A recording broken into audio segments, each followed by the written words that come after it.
हाँ दोस्तों, नमस्कार। हमने अब से पहले वाला जो वीडियो था उसमें अध्ययन किया था राजस्थान की धरती के बारे में, राजस्थान के वीरों के बारे में, राजस्थान के जो महापुरुष हैं उनके बारे में प्रकाश डाला गया था। और जो यात्रीगण हैं उन यात्रियों की जो सेवा करने के लिए जो सेवारू हैं वो किस प्रकार से प्रयास करते हैं उनके बारे में यहाँ पर बताया गया था।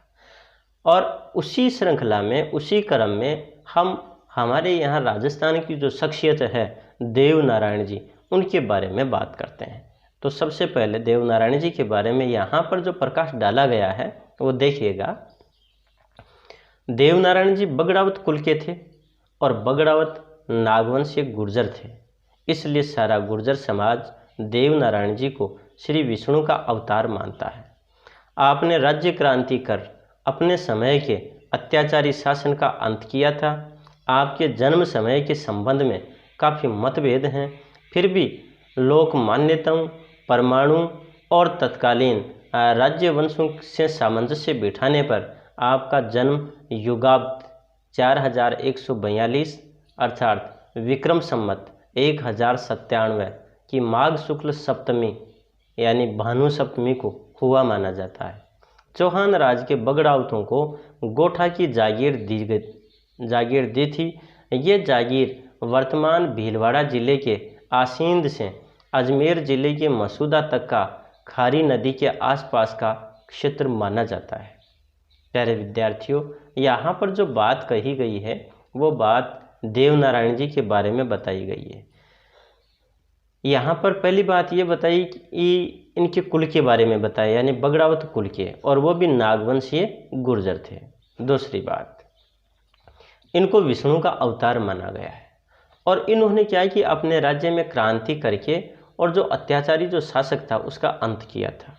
इनके जन्म को लेकर के भी यानी कि बहुत सी किंवदंतियाँ हैं और मूलतः जो लोगों का मानना है वो है विक्रम संवत 1097 को माघ शुक्ल सप्तमी को इनका जन्म हुआ। जो चौहान राज के चौहान जो राजा थे, यानी कि इन्होंने इन बगड़ावतों को गोठा की जागीर दी थी और ये जागीर वर्तमान जो भीलवाड़ा जिला का आसीन से अजमेर तक का जो क्षेत्र है, यानी कि मसूदी तक का जो खारी नदी के आसपास का क्षेत्र, उसको माना जाता है। उसी क्रम में देखिए, राणा दुर्जनशाल के अत्याचारों से बालक देवनारायण को बचाने हेतु माता सोडी खटानी इन्हें अपने पीहर देवास ले आई। अब देवास में ही इनका लालन पालन होने लगा। बचपन में ही घुड़सवारी और शस्त्र संचालन सीखा। साथ ही साथ शिप्रा के किनारे उज्जैन में सिद्धवट में वह साधना भी करने लगा।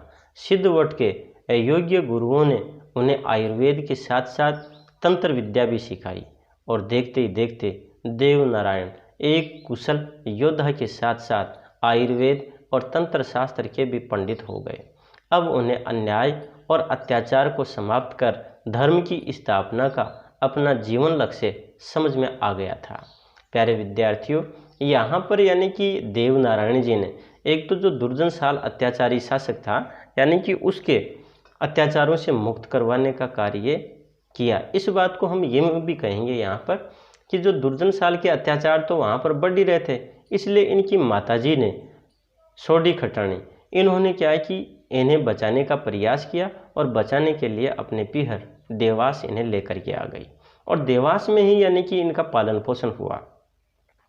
इन्होंने बचपन में ही जैसे घुड़सवारी है, शस्त्र संचालन है, इनका कार्य सीखा। इतना ही नहीं, वहाँ पर यानी कि उज्जैन में जो सिद्धवट है, वहाँ विभिन्न जो गुरु हैं उनके माध्यम से इन्होंने आयुर्वेद और तंत्र विद्या है उसको भी सीख लिया।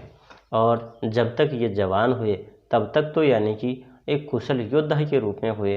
इनको आयुर्वेद का ज्ञान भी रहा, इनको तंत्र शास्त्र है उसका भी यानी कि बहुत ज्ञान रहा। और इस प्रकार से इन्होंने एक तरह से इस बात को बहुत अच्छे ढंग से समझा कि अब उनका मूल उद्देश्य क्या है, उनका मूल लक्ष्य क्या है, अर्थात अन्याय और अत्याचार को समाप्त करना ही इनका मूल धर्म था, इनका लक्ष्य था। और इस बात को इन्होंने बखूबी समझ लिया था। उसी क्रम में आगे देखिए, बगड़ावतों का अनन्य मित्र छोटू भाट इसी दिन की प्रतीक्षा कर रहा था। वह इन्हें गोठा ले चलने हेतु देवास आ गया। छोटू भाट, माता सोढ़ी तथा कुछ अंगरक्षकों के साथ ये देवास से चल पड़े। धार में स्थित महाकाली की आराधना के समय राजा जय सिंह की बीमार पुत्री पीपलदे को अपने आयुर्वेद के ज्ञान से भला चंगा कर दिया। वहीं पीपलदे से उनका विवाह हो गया। अपने आयुर्वेद ज्ञान तथा सिद्धियों से लोगों के कष्टों को दूर करने लगे, जिससे उनका यश चारों ओर फैलने लगा। अब देवनारायण लोगों के कष्ट हरने वाले साक्षात भगवान ही बन गए। नील नदी की कुरूपता दूर करना, सारंग सेठ को पुनर्जीवित करना, सूखी नदी में पानी निकालना आदि इनके चमत्कार माने जाते हैं। प्रिय साथियों, यहाँ पर जो बात बताई गई है वो बात ये बताई गई है कि जो बगड़ावत हैं उनका एक मित्र था जिनका नाम था छोटू भाट, और वो वास्तव में उसी दिन का इंतज़ार कर रहा था कि जो देवनारायण जी हैं वो कब जवान हो जाएं, कब यानी कि वो कौशल योद्धा बन जाएं। और इसी बात को ध्यान में यानी कि रखते हुए, यानी जब उन्हें इस बात का एहसास हो गया तो वो क्या है कि इन्हें गोठा ले चलने के लिए देवास आ गए, और वहाँ से छोटू भाट, माता सोढ़ी और कुछ जो अंगरक्षक थे वो देवास से वहाँ आ गए।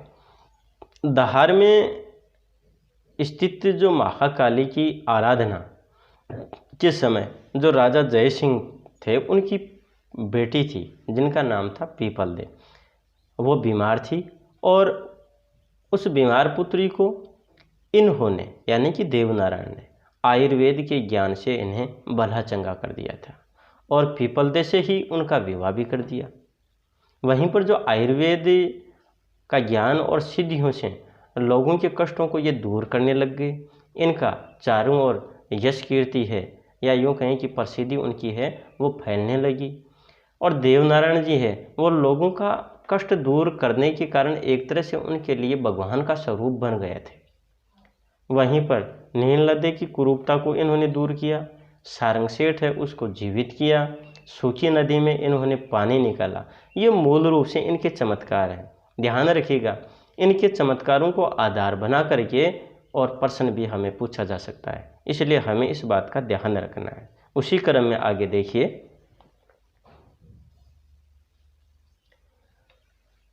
इनके गोठा पहुँचते ही सभी इनसे आ मिले। गोठा में अमन चैन कायम कर जनता को ढांढस बंधाया, किंतु उनके पूरे राज्य और पड़ोस के राज्य में राणा के अत्याचार उसी तरह चल रहे थे। उनके कुशासन को समाप्त करने के लिए दुर्जनशाल के साथियों को एक एक कर परास्त किया और राज्य क्रांति कर सुशासन स्थापित किया। दूसरी इनकी महत्वपूर्ण देन ये भी है कि इन्होंने औषधि के रूप में गोबर और नीम का महत्व स्पष्ट किया। तुलसी की भांति नीम व गोबर को प्रतिदिन के व्यवहार में लाने का सफल प्रयास आपने किया। इसी कारण आज भी इनकी पूजा नीम की पत्तियों से होती है। प्यारे विद्यार्थियों, यहाँ पर यानी कि ये जैसे ही गोठा आए, गोठा स्थान का नाम है, गोठा आए तो वहाँ पर इन्होंने चारों ओर शांति कायम करने का पूरा प्रयास किया। लोगों को इन्होंने सांत्वना दी, और वहाँ जो पूरा राज्य और पड़ोस के राज्य में जो राणा के अत्याचार बढ़ रहे थे, यानी उनको भी एक तरह से समय के अनुसार धीरे धीरे उस कुशासन को इन्होंने समाप्त कर दिया। जो दुर्जनशाल के जो साथी थे उनको एक एक को परास्त कर दिया, और वहाँ पर एक क्रांति ला करके इन्होंने एक अच्छे शासन को स्थापित किया, अर्थात सुशासन को इन्होंने स्थापित किया। वहीं पर इन्होंने एक दूसरी बात और भी महत्वपूर्ण बताई, या यूँ कहें कि इनकी महत्वपूर्ण देन रही, और वो ये था कि इन्होंने औषधि के रूप में एक तो गोबर और नीम के महत्व को स्पष्ट किया कि जो गोबर और जो नीम है वो बहुत महत्वपूर्ण है। जिस प्रकार से जो तुलसी है वो महत्वपूर्ण, उसी प्रकार से नीम और जो गोबर हैं वो भी हमारे लिए बहुत ज़्यादा महत्वपूर्ण है। और उसी का परिणाम ये रहा कि आज देवनारायण जी की जो पूजा है वो भी नीम की पत्तियों से ही होती है। प्यारे विद्यार्थियों, देवनारायण जी के जीवन चरित्र के बारे में हमने बहुत सारी बातें पढ़ी हैं और सुनी हैं, इसलिए हमें ध्यान रखना है, एक बार पुनः इन चीज़ों का हमें दोहराव करना है। और आज के इस वीडियो में हम इतना ही पढ़ेंगे। अब एक नए बिंदु के साथ, नए टॉपिक के साथ हम फिर से आपसे मुलाकात करेंगे। नमस्कार, धन्यवाद, जय हिंद।